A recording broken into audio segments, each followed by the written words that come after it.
It started with a text, a bright, cheerful family message decorated with emojis and just enough manipulation to make it seem harmless. "Can't believe it's almost our 40th anniversary," my mom wrote. "We were thinking a family trip would be so special this year." My dad chimed in right after. "Somewhere tropical, maybe Bora Bora or Maui. It's a milestone after all." Then the last line came from Mom. "You're the most successful one, honey, so we figured you'd take the lead on funding it. You can afford it more than your brother." That was it. No question, no discussion. Just a declaration that my bank account was the family wallet. I stared at my phone for a full minute before laughing out loud, not because it was funny, but because the audacity was so familiar. My parents weren't cruel. They were kind in the way people are when kindness serves them. Over the years, they had slowly turned my success into their safety net. I'd paid for their broken fridge, their medical bills, even my mom's car, just until next Christmas. Every time, they said the same thing. "You're doing so well, honey. We're so proud." And every time I told myself it was fine, I could afford it. But $60,000 for an anniversary vacation, for a party I didn't even ask for, that was something else. When my mom called later that night, she sounded giddy. "Sweetheart, your father and I found the perfect resort. Overwater villas, private chefs, snorkeling with manta rays. It's going to be unforgettable." "That sounds incredible," I said carefully. "What's the total?" "Well," she stretched the word like taffy. "It's around $60,000 for everyone. But it's a once-in-a-lifetime thing, and since you're doing so well..." "Mom," I interrupted, "you're asking me to pay for everything?" "Oh, don't be dramatic," she said, laughing too hard. "You make the most. Your brother can't afford that right now." "Mom, he's 36, and you're 41 and thriving. You can do this for the family." That was her favorite justification, for the family. It sounded noble. It wasn't. It was a demand disguised as affection. After hanging up, I sat on my couch in silence. I wasn't angry yet, just tired. It hit me that somewhere along the way, my parents had mistaken my generosity for responsibility. I'd been paying to keep the peace. My brother called the next day. "Mom said you're being weird about the anniversary trip." "I'm being weird?" "She's asking me to fund a $60,000 vacation." "Yeah? But you make like $250 a year, right? You can swing it." "Just because I can doesn't mean I should." He chuckled. "Come on, it's for them. 40 years married. They deserve it. I'll pitch in, maybe a couple grand." I stared at the phone. A couple grand out of 60,000? "Hey, I'm doing my part," he said defensively. "It's not like they expect you to pay for fun. It's family." That word again, family. The catch-all justification for every boundary violation they could think of. That night, I opened my laptop and did what I do best. I made a spreadsheet. Flights, hotels, meals, excursions, the math didn't lie. Every line ended with the same conclusion.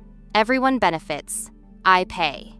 I added one final note at the bottom. They assume your generosity has no cost because you never make them see it. So I decided to make them see it. The next morning, I sent an email to my parents and brother. "I've thought about the anniversary idea. While it's a wonderful milestone, I can't fund a $60,000 trip. I'd love to celebrate in a way that honors you both without creating imbalance.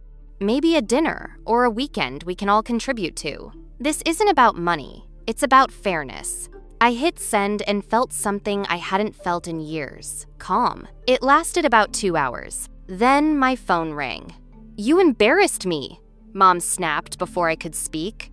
"Do you know how entitled you sound? We worked our whole lives for you, and now you won't give back?" "I've given back," I said quietly. "Plenty. Your father worked 2 jobs so you could go to college," she continued. "We earned this celebration." "Then celebrate within your means," I said. "You've changed," she said coldly. "Money made you selfish." And she hung up. 10 minutes later, my brother texted, "You could have just said yes quietly instead of making Mom cry." That night, they removed me from the family group chat. The silence that followed was strange. It hurt, but it also felt peaceful. I hadn't realized how exhausting constant guilt was until it disappeared. A week later, I opened Facebook and saw a post from my parents, a smiling photo beside a stock image of a beach. Sometimes the people who can help won't. but we'll always find a way to celebrate love anyway. Number family first. Number grateful heart. I didn't comment. I didn't message. I just smiled because I finally saw it for what it was. Manipulation disguised as virtue. But I wasn't done. I wanted them to truly understand. So I went through my records and collected every favor from the last 5 years. The fridge, the car, the medical bills, the temporary loan to my brother, every unreturned dollar. The total?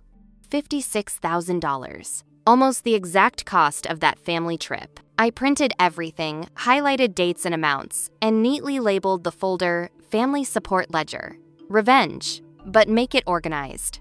A month later, my aunt invited me to a small anniversary dinner at the country club. I went. My parents looked radiant, playing their parts for the relatives. My mother gave me a tight smile. My father barely nodded. When dessert arrived, she sighed dramatically. It's a shame we couldn't do the big trip. Maybe next year, if things improve. She said it loudly, like she was auditioning for sympathy. I smiled, took the folder from my bag, and placed it gently on the table. This, I said, is a summary of everything I've contributed to the family over the past 5 years. Just for transparency. The room went silent. My father frowned. What is this? Some kind of audit? Just facts, I said. Because when people assume someone's generosity is endless, they stop seeing it as generosity. It becomes expectation. I'm ending that tonight. My mom's lips quivered. You're humiliating us. No, I said softly. You humiliated yourselves when you turned love into a receipt. Then I stood, smiled at the stunned table, and said, Happy anniversary. 40 years is impressive. I hope the next 40 are built on gratitude instead of guilt. And I left. By morning, my phone was flooded. My aunt messaged, You did nothing wrong. They needed to hear it. My brother texted, Guess they won't ask you for money anymore. Exactly, I replied. Weeks passed. Silence. Then, finally, a letter from my parents. Not an apology exactly, but a start. We were hurt by how you handled things. But after thinking, maybe we did put too much pressure on you. We didn't realize how much you'd already done. We just wanted to celebrate. We're sorry if it came across wrong.